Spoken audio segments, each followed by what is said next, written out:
इनका मैनिफेस्टो देखो, सबसे पहली बात क्या कहती है? ये कहता है आएंगे एससी, एसटी और ओबीसी का आरक्षण मुसलमानों को बांटेंगे। क्या आप इसको स्वीकार करेंगे? क्या ये देश इसको स्वीकार करेगा? क्या इनका मैनिफेस्टो दूसरी बात क्या कहता है? आएंगे पर्सनल लॉ लागू करेंगे। पर्सनल लॉ का मतलब जानते हैं आप? पर्सनल लॉ का मतलब है तालिबानी शासन, जिसमें महिलाओं को स्कूल जाने से रोका जाता है, जिसमें महिलाएं बेटियां स्कूल नहीं जा पाएंगी, महिलाएं बाजार नहीं जा पाएंगी, उनको बुर्का पहनना पड़ेगा। अरे ये हिंदुस्तान है, ये कोई अफगानिस्तान थोड़ा है, पाकिस्तान थोड़ा है कि कोई बुर्का पहनेगा यहां पे। लेकिन ये कांग्रेस का मैनिफेस्टो कहता है कि हम पर्सनल कानून लागू करेंगे, और उससे भी आगे जाके खतरनाक बातें या क्या कहते हैं? कहते हैं अल्पसंख्यकों को उनकी रुचि के अनुरूप खान पान की स्वतंत्रता देंगे। बहनों और भाइयों, मैं पूछना चाहता हूं, ऐसा कौन सा खान पान है जो बहुसंख्यक खाता है और अल्पसंख्यक नहीं खाता है, या अल्पसंख्यक खाता है बहुसंख्यक नहीं खाता है? उनकी रुचि कहां है? अरे रोटी आप खाते हैं वो भी खाता होगा, चावल आप भी खाते हैं वो भी खाता होगा, दाल आप भी खाते होंगे वो भी खाता होगा, सब्जी आप भी खाते हैं वो भी खाता है, लेकिन एक जगह आकर के ठहर जाता है जहां पर वह गौ कसी करता है, गौ माता को मारता है, गौ का मांस खाता है, वहां पे हिंदू भड़क जाता है, कहता नहीं, जन्म जन्म का नाता है, गाय हमारी माता है और ये हम नहीं होने देंगे। मैं पूछना चाहता हूं कांग्रेस से, क्या वह गौ कसी करने की छूट देंगे क्या?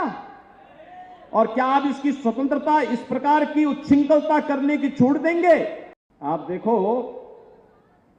समाजवादी पार्टी की सरकार थी, कांग्रेस की सरकार थी, तब ये क्या करते थे? सारा पैसा कब्रिस्तान में देते थे नहीं देते थे?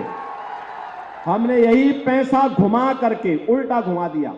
ये लोग उल्टा घुमाते थे, पैसा आपका, प्रदेश का, उस पैसे को एक कब्रिस्तान की बाउंड्री करने में। और कोई भी गांव की जमीन है, किसी गरीब की जमीन है, पता लगा अगले दिन 4 लोग टोपी पहन कर गए और वहां पर वो बाउंड्री करने लगते थे और एक बोर्ड चपका देते थे, कब्रिस्तान है।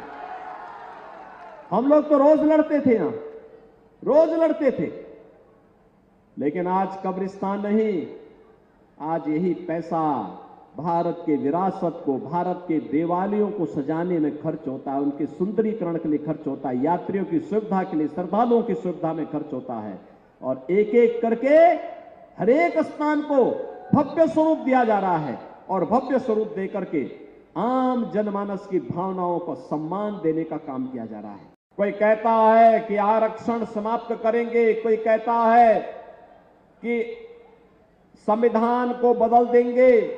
इतनी झूठी कोरी बकवास ये कांग्रेस देश के खिलाफ साजिश कर रही है। सच्चाई तो ये है कि कांग्रेस के नेतृत्व में जो ये गठबंधन है, चाहे वह समाजवादी पार्टी का हो, चाहे वह आरजेडी का हो, चाहे वह आम आदमी पार्टी का हो, सच्चाई तो ये है कि बहनों और भाइयों, इनका गठबंधन यह बाबा साहब भीमराव अंबेडकर का विरोधी रहा है।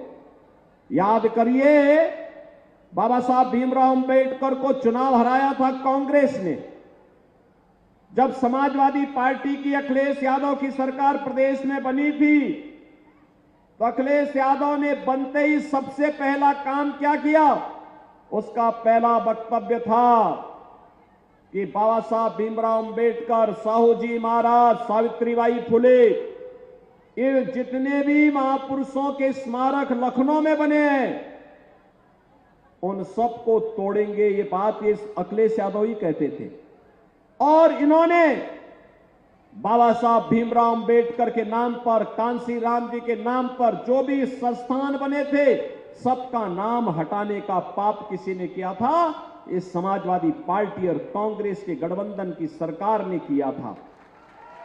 बहनों और भाइयों, अपने स्वार्थ के लिए संविधान के साथ छेड़छाड़ करना, देश के अंदर इमरजेंसी लगाना, भारत की भावना के साथ खिलवाड़ करना एक कांग्रेस की फितरत रही है और कांग्रेस आज फिर वही शरारत करने पर उतारू है।